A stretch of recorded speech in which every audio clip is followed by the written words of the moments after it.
38-jarige meewerker van de kleinwinkel dat de grote brand in Ljouwert begonnen is, wordt vertocht van net opzettelijke brandstichting. Hij zou met een gaskachel en gasflessen dwaande Westha, daaruit kwam een stekvlam. Daarna is er naar boeten te gaan en had er 112 bellen. De vertochte zit net vast, maar wordt wel jet. Het dierlijk slachtoffer Itzhard Otte is op het binnenplak van zijn appartement gevonden. Hij is toch verstikking om het leven kwam. De politie had heel dicht bij hem west, maar kon vanwege te volle gevaar en te volle reek net bereiken.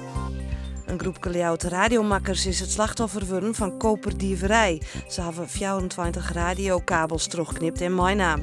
Om het clubgebouw aan de Avondsterweg heen binnen radiokabels over een lengte van 1200 meter teruggeknipt. De dieven hebben lieken nog 6 meter aan kabel mijn naam. De skeer in de duizenden euro's. Het Woudagemaal op een Lemmer is onderdeel van een grote actie van Stichting Werelderfgoed en National Geographic. Bij de nieuwe Nederlandse UNESCO Werelderfgoederen, dat het Woudagemaal ook bij jet, kunnen mensen een foto maken en opsturen naar National Geographic. De persoon met de mooiste foto wint een reis naar Curaçao.